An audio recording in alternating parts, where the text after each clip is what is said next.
शराब घोटाला। भारतीय जनता पार्टी ने पिछले 4 साल से इस शब्द का भारतीय राजनीति में खूब इस्तेमाल किया। आज उसमें जो आदेश आया उस पर अभी चर्चा करेंगे।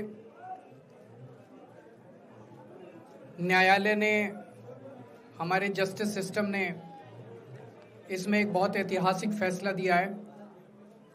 इसके लिए मैं जुडिशरी का बहुत बहुत धन्यवाद करना चाहता हूं, जज साहब का बहुत बहुत धन्यवाद करना चाहता हूं। आज के इस माहौल में जब सारी संस्थाओं को, सारे अथॉरिटीज को डराया जा रहा है, धमकाया जा रहा है, ऐसे में इतना बड़ा न्याय करने के लिए जज साहब ने वाकई बहुत हिम्मत दिखाई है।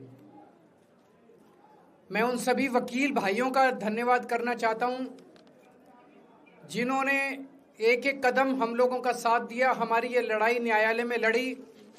मैं खासकर नाम लेना चाहता हूं, अभिषेक मनु सिंघवी साहब का धन्यवाद करता हूं, हरिहरन साहब का धन्यवाद करता हूं, रिबेका मैडम का धन्यवाद करता हूं, विक्रम चौधरी जी का, दयान कृष्णन जी का, रमेश गुप्ता जी का, शादान का, मोहित माथुर जी का, विवेक जैन, रजत, मोहम्मद इरशाद, करण, मुदित जैन, और भी कई नाम है, अगर मेरे से कुछ रह गए हो। बहुत सारे वकीलों ने हमारा साथ दिया, और उन सारे देश भर के लोगों का जिन्होंने पिछले 4 साल से जिस तरह से हमारे ऊपर अत्याचार किया जा रहा था, इतने कठिन समय में हम लोगों का साथ दिया, उनका धन्यवाद करना चाहता हूं। आप जान रहे हैं कि किस तरह से पिछले 4 साल से ईडी को, सीबीआई को, सारी संस्थाओं को इस्तेमाल करके हमारे ऊपर एक शराब घोटाला नाम का एक आरोप लगाया गया। सीबीआई ने, ईडी ने उसमें चार्जशीट फाइल की। आज कोर्ट को प्राइमा फेसी ये निर्णय लेना था कि क्या सबूत और गवाहों के बयानों के आधार पे सफिशिएंट मटेरियल है कि इसमें मुकदमा चलाया जाए। अभी मुकदमा चला नहीं था।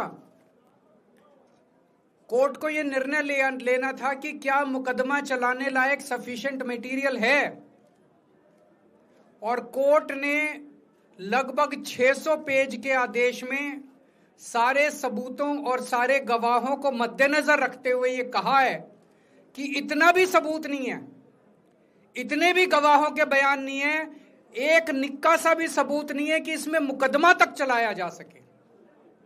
अगर मुकदमा चलाया जाता, 15-20 साल मुकदमा चलता, उसमें बहुत सारे गवाह बुलाए जाते, सबूत रखे जाते, उसके बाद होता, वो तो अलग बात है।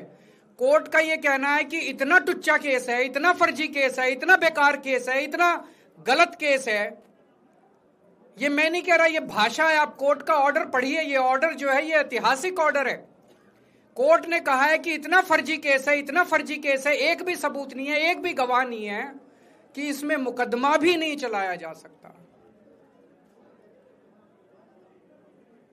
ये पूरा षड्यंत्र किसने रचा, क्यों रचा? ये पूरा षड्यंत्र 2 लोगों ने मिलकर रचा, नरेंद्र मोदी जी और अमित शाह जी। और आज उन दोनों को पूरे देश से माफी मांगनी चाहिए।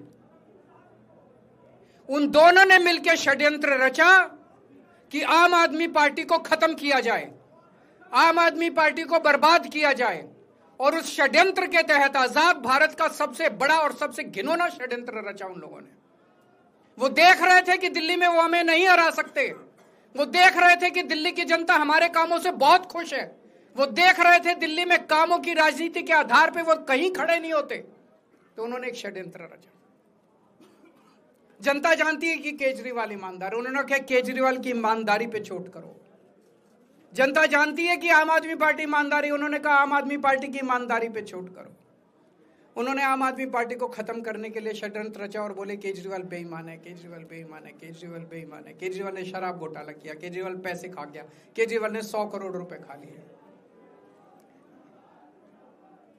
मैंने जिंदगी में केवल ईमानदारी कमाई है। मैंने जिंदगी में केवल इज्जत कमाई है, एक नया पैसा नहीं कमाया मैंने अपनी जिंदगी में। इन लोगों की तरह नहीं हूं मैं। मैंने जिंदगी में एक नया पैसा नहीं कमाया, केवल ईमानदारी कमाई है। और ये उस ईमानदारी के ऊपर चोट करना चाहते थे, उसके लिए इन्होंने षड्यंत्र रचा था। आज कोर्ट के ऑर्डर के बाद यह साबित हो गया देश के सामने, केजरीवाल कट्टर ईमानदार है, मनीष सिसोदिया कट्टर ईमानदार है, संजय सिंह कट्टर ईमानदार है, दुर्गेश कट्टर ईमानदार है, आम आदमी पार्टी कट्टर ईमानदारी है। हम नहीं कह रही है, कोर्ट ने सारे देश के सामने बोला है। कई लोग ये कहते हैं जेल से आने के बाद केजरीवाल चुप क्यों हो गया, केजरीवाल गायब हो गया, केजरीवाल कहां गया। मैं कोई नेता नहीं हूं, मैं कोई पॉलिटिशियन नहीं हूं। पॉलिटिशियन को फर्क नहीं पड़ता, उनको 4 गाली दे दो, मोटी चमड़ी होती है उनकी। मैंने जिंदगी में केवल ईमानदारी कमाई है। मेरे को जब कोई बेईमान बोलता है मुझे फर्क पड़ता है। मेरे को जब जेल भेजा जाता है, मेरे परिवार के ऊपर ताने मारे जाते हैं, मेरे को फर्क पड़ता है। केजरीवाल को फर्क पड़ता है। इसलिए मैंने तय किया था कि जब सारे देश के सामने मैं निर्दोष साबित हो जाऊंगा तब तक मैं चुप रहूंगा। आज मेरे दिल से बहुत बड़ा बोझ उतर गया। मैं मोदी जी को कहना चाहता हूं, मोदी जी आपने हमारे ऊपर इतने केस कर लिए, आपने ईडी छोड़ दी, आपने सीबीआई छोड़ दी, आपने पुलिस छोड़ दी, आपने इनकम टैक्स छोड़ दिया हमारे पीछे, आपने जेल भेज दिया हमारे 5 सबसे बड़े नेताओं को। आम आदमी पर एक समय ऐसा था जब आम आदमी पार्टी के सबसे टॉप के 5 नेता जेल में थे एक साथ। उसके बाद भी केजरीवाल का कुछ नहीं बिगाड़ सके। अब तो एक ही तरीका बचा है मोदी जी केजरीवाल से निपटने का, केजरीवाल का कत्ल करवाना पड़ेगा, केजरीवाल की हत्या करवानी पड़ेगी। उसके अलावा अब केजरीवाल आपसे संभलने वाला नहीं है। अब आपके बस का नहीं है केजरीवाल, आपने सब कुछ करके देख लिया, अब केजरीवाल का कत्ल ही करवाना पड़ेगा। और एक तरीका है, मैं पहले भी बोल चुका, लेकिन वो मोदी जी के बस का नहीं है। मैंने 500 स्कूल बनवाए दिल्ली में, आप 5000 स्कूल बनाओ। मैंने दिल्ली की सड़कें अच्छी करी, आप पूरे देश की सड़कें ठीक कर दो, देखो केजरीवाल को कोई पूछेगा ही नहीं। केजरीवाल ने 200 मोहल्ला क्लिनिक बनाए, आप 20,000 मोहल्ला क्लिनिक बनाओ। आप तो देश के प्रधानमंत्री हो, अरे अच्छे काम करो ना। वो नहीं होता मोदी जी से, वो मोदी जी से नहीं होता। मैं उनको कहना चाहता हूं, प्रधानमंत्री जी, केवल सत्ता की जो प्रधानमंत्री मोदी जी की और अमित शाह जी की सत्ता की हवस है, ये उसका नतीजा है जो ये षड्यंत्र रचा गया। और इस षड्यंत्र का मैं बहुत छोटा हूं, हमारे परिवार ने बहुत भुगत भोगी है।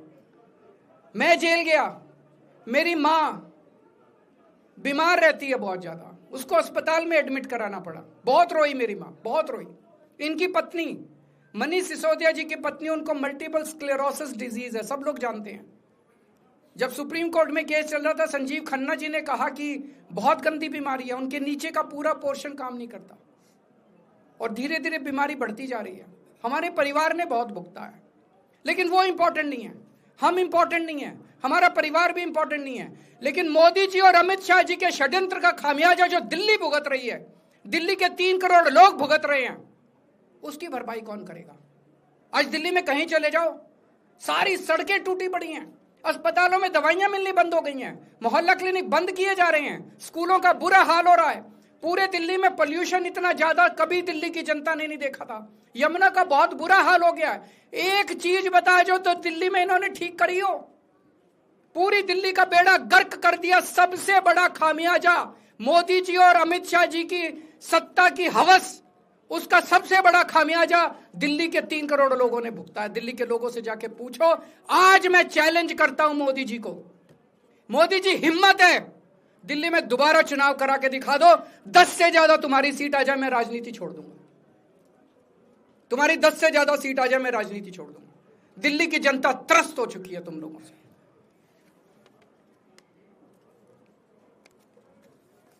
मैं मोदी जी को कहना चाहता हूं, अगर आपने सत्ता हासिल करनी है, कुछ पॉजिटिव काम करके सत्ता हासिल करो। आज देश के सामने इतनी बड़ी बड़ी समस्याएं हैं।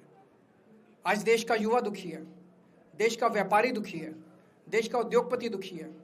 आज अमेरिका हमें आंखें दिखा रहा है। मोदी जी की हिम्मत नहीं है जो ट्रंप के खिलाफ एक शब्द बोल दें। ट्रंप के खिलाफ रोज ट्रंप गालियां देता है मोदी जी को, रोज ट्रंप गालियां देता है भारत को, रोज ट्रंप गालियां देता है हमारे देश को। मोदी जी के हमारा प्रधानमंत्री भीगी बिल्ली बना हुआ है। अरे देश संभालिए ना, आपको हमने देश चलाने को दिया था और आप केजरीवाल में उलझ गए, आप आम आदमी पार्टी में उलझ गए। पॉजिटिव काम करके सत्ता हासिल कीजिए, ये नेगेटिव काम करना बंद कीजिए। अगर आपके कोई एक दो प्रश्न है तो। क्या आपको उम्मीद है कि अब ईडी के मामले को भी? ईडी मामला खत्म हो गया। सीबीआई के मामले के बेस पे ईडी था, वो अब फॉर्मेलिटी बची है। हम अगले हफ्ते एप्लीकेशन डालेंगे, ईडी का मामला खत्म हो जाएगा। कांग्रेस कह रही है कि ये बीजेपी ने जो है कांग्रेस को नुकसान पहुंचाने के लिए आपको जो है राहत दिलवा दी है। मैं आपसे पूछना चाहता हूं, केजरीवाल जेल गया, रॉबर्ट वाड्रा जेल गया, संजय सिंह जेल गया, क्या राहुल गांधी जेल गया, मनीष सिसोदिया जेल गया, सोनिया गांधी जी जेल गई? किस मुंह से बात करते हैं? शर्म नहीं आती कांग्रेसियों को? ले जाए, वो तो ले जाए, उनका हक है। सुप्रीम कोर्ट भी जाएंगे, हाई कोर्ट भी जाएंगे। जैसे निचली कोर्ट में न्याय हुआ, ऐसे ऊपरी कोर्ट में भी न्याय हुआ। जब कोई सबूत है ही नहीं, जब कोई गवाह है ही नहीं, तो ऊपर के कोर्ट में भी कहां से लाएंगे सबूत, कहां से लाएंगे गवाह? आज कोई छोटा मोटा उन्होंने डिस्चार्ज कर दिया है हमें, उन्होंने कहा कोई आरोप ही नहीं बनता। इसके अलावा जो इन्वेस्टिगेटिंग ऑफिसर सीबीआई के ऊपर उन्होंने, कोर्ट ने टिप्पणी की है कि सीबीआई अपने दोषी अधिकारियों के खिलाफ डिसिप्लिनरी एक्शन, कभी ऐसा ऑर्डर देखा है? इसका मतलब कितना फर्जी मुकदमा था।